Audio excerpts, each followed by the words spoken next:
I know what you're going to say. Jon Jones is retired. Yep. Is it possible for you to be the best and be the greatest without beating him? Sometimes I read too many comments and then next minute I just delete Instagram for a week. Can you give us any indication how long until we're going to hear something from you? Charlotte Daly with Male Sport. I'm joined by Tom Aspinall. How are you? Male Sport Boxing back again. Yeah. I cut out the boxing this time. Why? Well, it says it right there. You don't know, need to say it. I know. I didn't realise it was boxing. Are you aware I'm not a boxer? I am Oh, aware, good, yeah, good. don't worry. Good. Oh, that's it, interview over. Maybe Yeah, I'm you doing would well. notice. I'm doing well. How are you doing? Yeah, good, thank you. Look, you've obviously just partnered with Champion, so that's kind of the theme of what I want to talk to you about. First of all, can you remember the moment when you decided you wanted to become a champion? Can you remember kind of visualising that as a youngster? Yeah, of course. I'm the kind of guy who, if I do something, I want to be the best at it, just by nature. Like, by design, that is who I am. I'm very competitive, so obviously if I want to get involved with something, I want to be the best at it, and that essentially means being a champion. So I would say probably my first 6 months in MMA, I decided that's what I'm going to do. You said there about the fact that you throw yourself into it, and when you decide you want to be the best, you go for it. What do you say the biggest sacrifice you've ever had to give up to be where you are now is? Well, I think I've sacrificed a lot of stuff, to be honest. I think any fighter sacrifices a lot of stuff, but I think that what separates the elite ones from the average ones is you've got to consistently sacrifice stuff for a long period of time. Like, we're talking about social events, we're talking about food, drinking, your body, your mind, like everything. You got to sacrifice basically everything to be, and never mind like even financial stuff. There was a long time when I had zero money at all. And yeah, you just have to sacrifice a fair bit of stuff to be in the position that I'm in. You said there about food and things like that, going out with your friends, drinking. I remember listening to something from you a while ago, and you were saying before your knee injury, you kind of had those built-in excuses. Yeah. Do you think that was almost a coping mechanism that, you know, you were saying you wanted to get to a certain point in your career, but if you didn't, you could blame it on that? And even though you are where you are today, do you still have an element of that fear because you're trying to hit such high heights? No, I don't have that anymore. That's because when I was injured, I had some like hard conversations with myself. If you want to put it like that, it might sound a little bit cheesy, but that's the truth. And it's like, if I try my absolute best and fail, I still tried my absolute best, and I can look at myself in the mirror. And there are so many people walking around on planet Earth, I'm not just talking MMA or sport, who are scared to try the best, because people don't like it when people love it when you fail. People want to look at you and laugh and say, look at this idiot trying that, he's never going to be able to do this, whatever. And I'm not afraid of that. I'm not afraid of trying and failing. I'm not afraid of trying my absolute best and not being good enough, and that risk has put me in the position where I am today. Did you ever worry about the outside noise and people's opinion, or do you actively like not look at it? I know some people that are all over social media and read every comment about themselves, and some people that block it out completely. Which kind of camp are you in with that then? A bit of both. Sometimes I read too many comments, and then next minute I just delete Instagram for a week, and then I'm back on it. I do a bit of both. I go through phases. To be honest, the comments and stuff, I've had so many, it doesn't really bother me anymore. Sometimes it does, of course, because I'm a human, but generally speaking, I try not to read into that kind of stuff. Try not to, but sometimes I do, obviously. Easier said than done. Yeah, easier said than done. Of course. Yeah. Look, the obvious goal for you is, you know, undisputed champion. When you achieve that, is that it? Like, dreams fulfilled, done, or is there immediate dreams after that you want to continue on with? I achieved my dream a long time ago, which was, I don't know, just doing this and not doing another job. That was my ultimate dream, is just to fight full time and not doing a job. I achieved that years ago now, and now in a place financially where I'm good.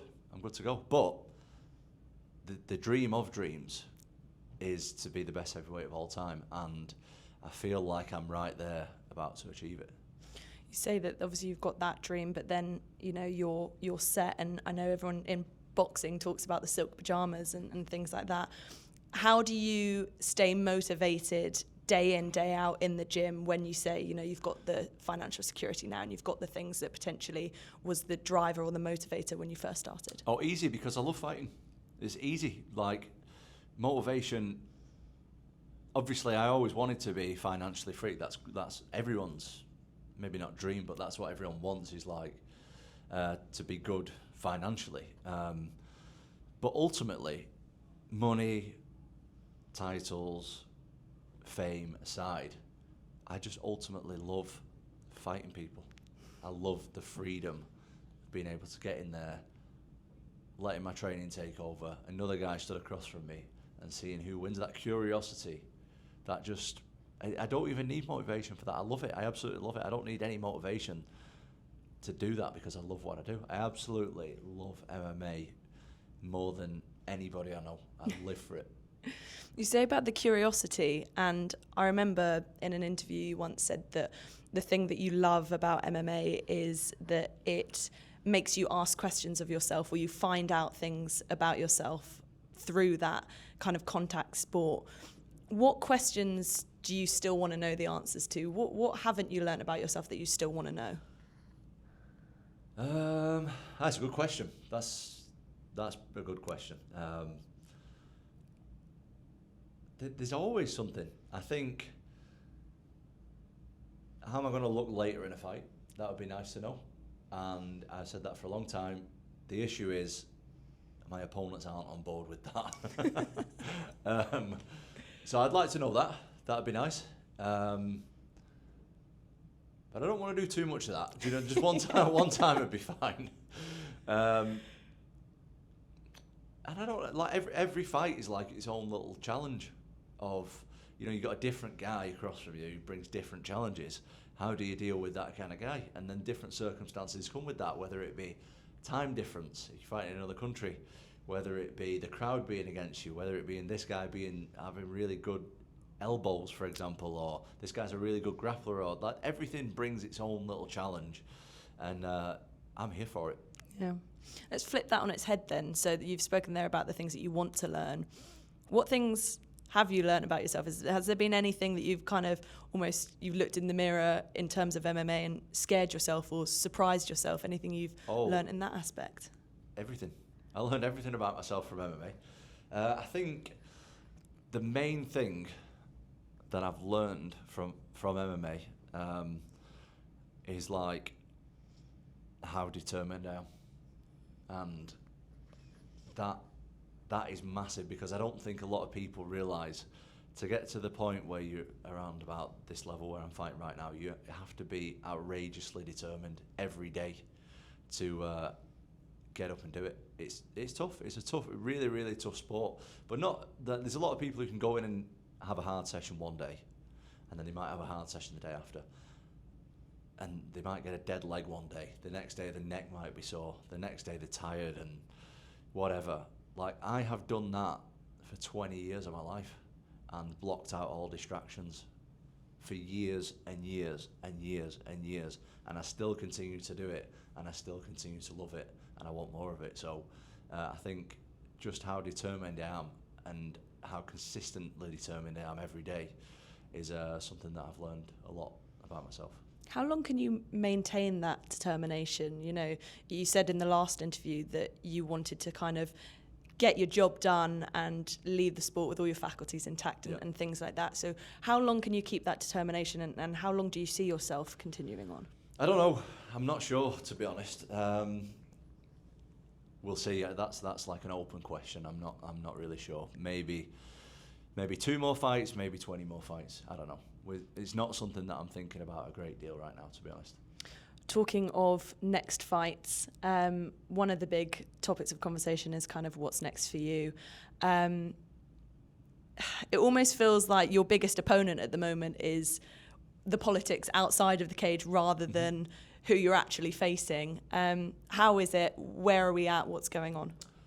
Well, this is not an exclusive. I've said this before on other media outlets. I've got a fight coming up soon, So I can't say anything else other than that, really.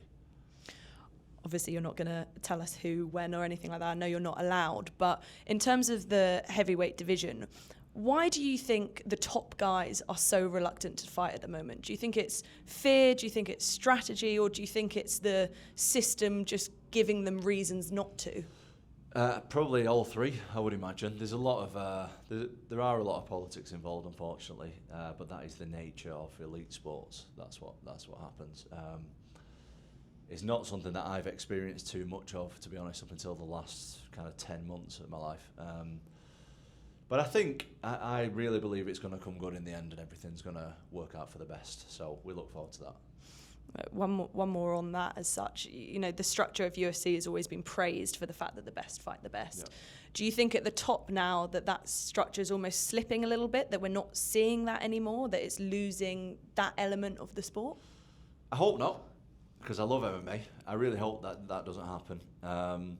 There is an argument that is potentially happening right now a little bit, but I have hope when it comes to MMA, and I think we're in a point where, you know, it's a bit clouded at the moment, but I think it's going to work out well in the end. Look, there's a name that is constantly in the headlines with you, and I know what you're going to say. Jon Jones is retired. Yep. But if he never steps into the cage with you and you two never fight, what do you think that does for his legacy, but also for your legacy? Is it possible for you to be the best and be the greatest without beating him? That's someone else's opinion, to be honest. It doesn't really matter to me. I'm not really thinking about that too much, to be honest.